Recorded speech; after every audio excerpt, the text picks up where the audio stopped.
appeared on WWE programming in spring of 1995 with a pompous sense of disgust for all those around him. Oh, it's just you. The Connecticut Blue Blood would relish in his own superiority and turn his entitled snout up at the filth that he encountered, promising to bring civility and class to WWE. You can leave now.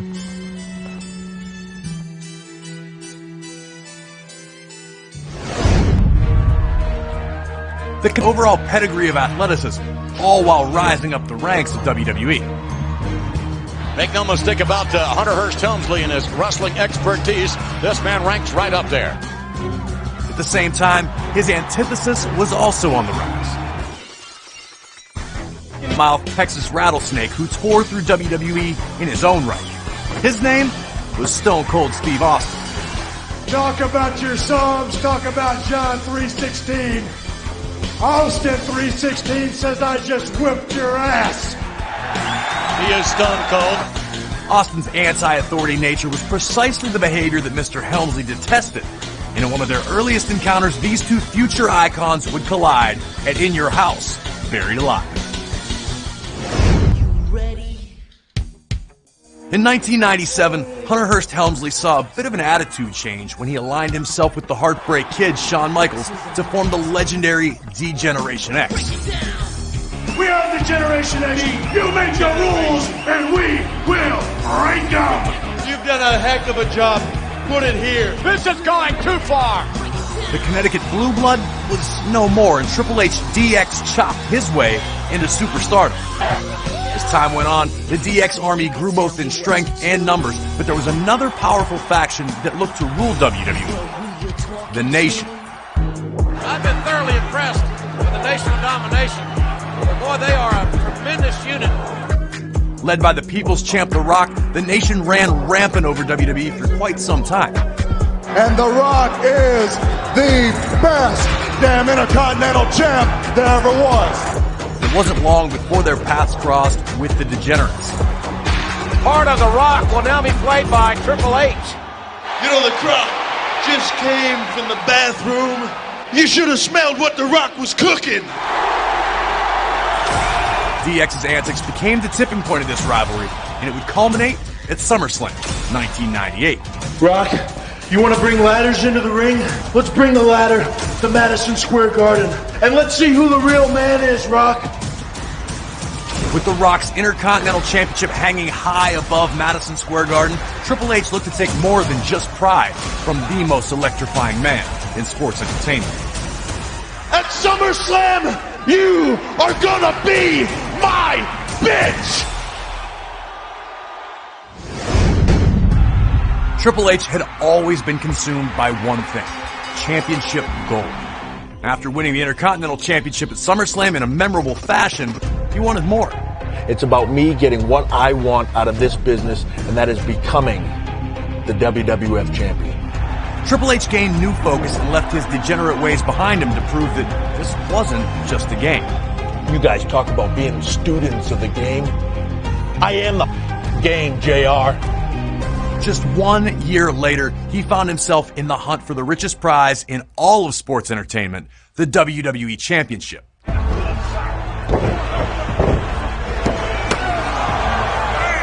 Helmsley, looking. Mankind's got the leg hook. Can he? Yes. Mankind is a champion. At SummerSlam, in a hard-fought match, Triple H was unsuccessful in his quest to win the WWE title, and it wasn't long before he sought out to rectify this. There's gonna be no celebration here tonight. Not at my expense. Last night was my night. Just 24 hours later, the game used some mental red to that of championship gold. The final piece in Triple H's career-defining puzzle was now complete. Like it or not, I am the game. The game finally stood tall as WWE champion, and as proven in the past, Triple H would stop at nothing to stay on top of the sports entertainment world. A few months later, Triple H did the inexplicable. He married the boss's daughter, Stephanie McMahon. Tonight marks the dawning of a new era in the World Wrestling Federation. The McMahon-Helmsley era. The duo reigned supreme as the rulers of WWE, and the McMahon-Helmsley era mistreated all that opposed them. One such victim was Mick Foley. Get out! Get his ass out of here! Now! Go! Oh, come on. I can't believe that. You are fired!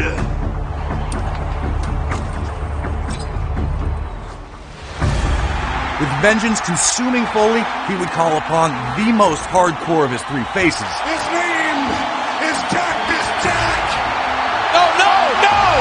He's back! Mick Foley is more vicious, more dangerous than ever. Mr. Bang Bang vowed to win the WWE title and at the same time decimate the game. This bitter clash would find itself under the bright lights of New York City's Madison Square Garden in a street fight for the WWE Championship that promised no rules, no limits, and no remorse. There's no question what Triple H would sacrifice for the business that he has had a lifelong passion for, and sometimes sacrifice comes in many forms. One, the game suffered an unfortunate quadricep injury and still miraculously finished the match. I couldn't really stand by and finish the match. Another 5 minutes or so, and then Finish the match? yeah, it probably wasn't the smartest thing in the world to do, but The cerebral assassin was then forced to miss a substantial amount of time in the ring to recover. I'm again, as the other day, I'm in Birmingham, Alabama. As soon as I had the surgery, but basically I just recovered. The next morning I started therapy. All I do is I put the same effort into coming back from this that I do to being in the ring every day. I'll be back and I'll be stronger than ever. During the grueling 8 months of agonizing rehab, the sacrifices Triple H personally made were all with one goal in mind: to return for the 2002 Royal Rumble. And now Triple H is going to WrestleMania. After successfully defeating 29 of WWE's top superstars, Triple H stood victorious and held a one-way ticket to the main event of WrestleMania 18 to compete for the undisputed WWE Championship. At WrestleMania, for you, it will be time to play the game. Over 68,000 screaming fans packed the Toronto Skydome to see if Triple H could successfully complete his comeback story.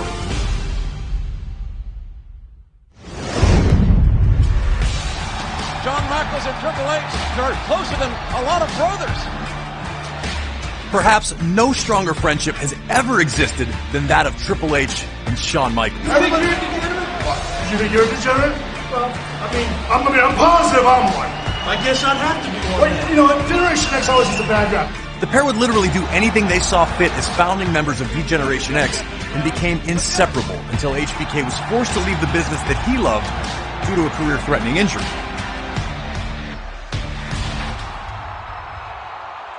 During Shawn's absence, Triple H established himself as the new top dog in WWE.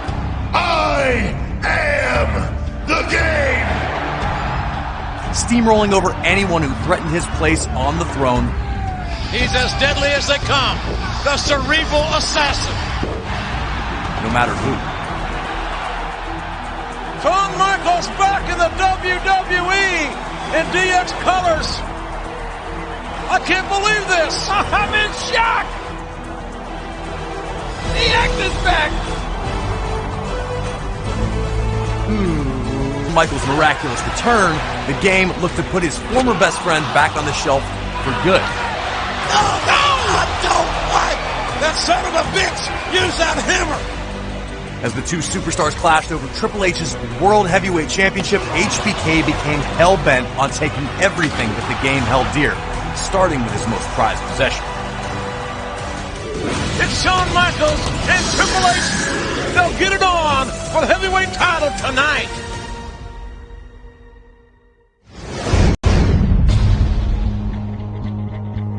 As the years went on, so did Triple H's dominance over the squared circle. The King of Kings proved that WWE was indeed his land, and he would be on top for a very long time. Triple H would go on to form the group known as Evolution. Evolution on top of the world. You cannot stop Evolution. Of D-Generation X. Oh my God! King! Damn it, you people think this is funny! Oh, and headlined several WrestleManias. By the time 2008 rolled around, Triple H was amongst the elite in WWE history, but two other superstars were already walking on a similar path. John Cena, the immensely popular face of WWE, was already a three-time WWE champion at this point and shocked the world by winning the Royal Rumble earlier in the year. And Cena does it! Oh! John Cena has won the Royal Rumble! The Viper, Randy Orton, was a former protege of Triple H and also on his third World Championship reign, as his blatant disrespect of WWE legends only proved to make him a legend in his own right. Orton says he is a one-man dynasty. There's not a man, woman, or child on earth that can deny that. Both Cena and Triple H laid claim to an opportunity at Orton's WWE Championship, and these three future Hall of Famers would collide on the grandest stage of them all in a triple threat match for the ages.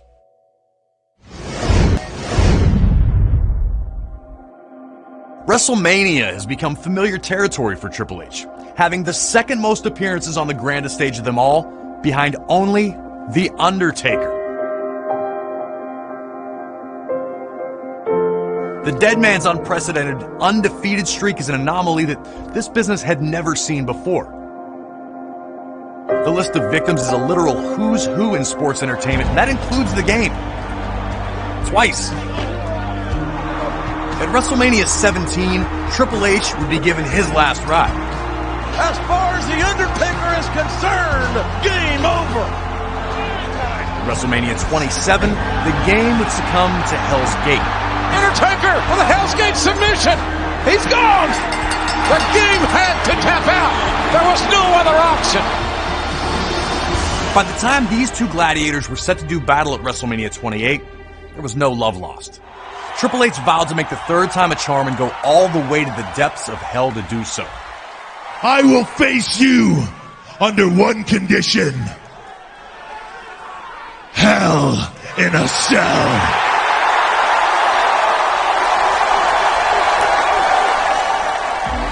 The true end of an era as the Phenom and the game collided inside the demonic Hell in a Cell.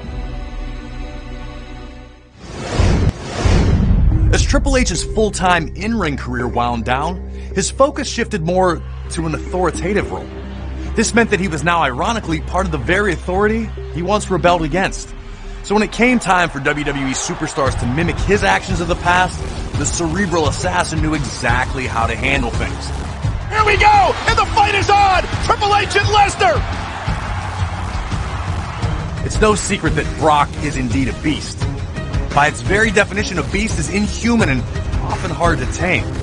At SummerSlam 2012, Brock Lesnar maliciously broke the arm of authority and etched his name as the dominant being in WWE.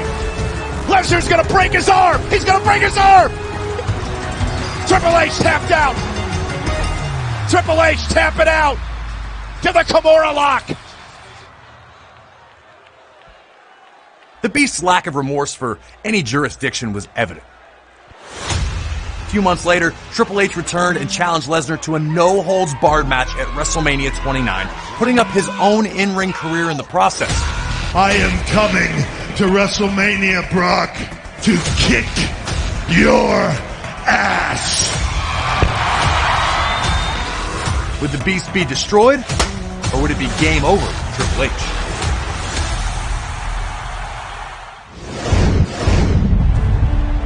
The game slayed the Beast, and Triple H refocused his attention on running WWE, keeping other superstars in line. Unfortunately for many, if you defied the authority, you'd wind up paying the ultimate price. Roman Reigns was such an example. The end of 2015 saw the big dog finally achieve his goal of becoming WWE champion against all odds, but as the old saying goes, you adapt or perish. Roman rejected the authorities' reign of terror and was forced to defend his WWE Championship against 29 other superstars at the 2016 Royal Rumble. Roman Reigns has a target on his back, 29 other superstars gunning for that title. Ensuring that there was indeed a new WWE Champion crowned, Triple H entered at number 30 and captured the gold, leaving Roman enraged with vengeance. Roman Reigns needs to learn his place in life. The two would settle their differences in front of the largest crowd ever recorded at a WrestleMania to date. 101,763 members of the WWE Universe. With the WWE Championship on the line, the King of Kings looked to teach the big dog a much-needed lesson in respect.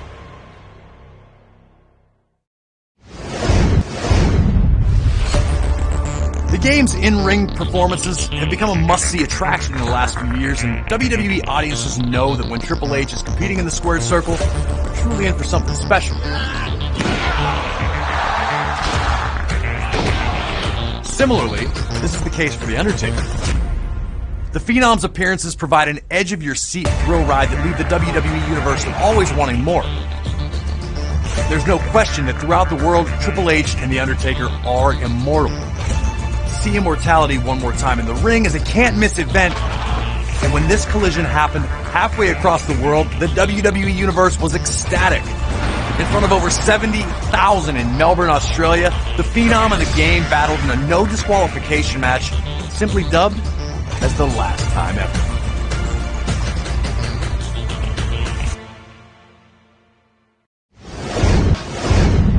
Triple H is certainly a once-in-a-lifetime superstar, a true pioneer in sports entertainment. The Game was instrumental in shaping what WWE is today with his athleticism and competitive spirit. And there are few superstars who can truly say that they've done it all in WWE, but with the impressive resume of Triple H, there is no doubt he is the measuring stick of this business. With a true foresight for the next generation, Triple H continues to mold the future with his brainchild, NXT. The Game's passion for WWE is undoubtedly remarkable and one that certainly is to be admired. The foundation of excellence that Triple H has bestowed upon WWE will be revered for generations to come. The Game has, without question, proven time and time again that he is that damn good. I'm Corey Graves, and thank you for joining me for the most game-changing matches of the last 25 years of Triple H's iconic career.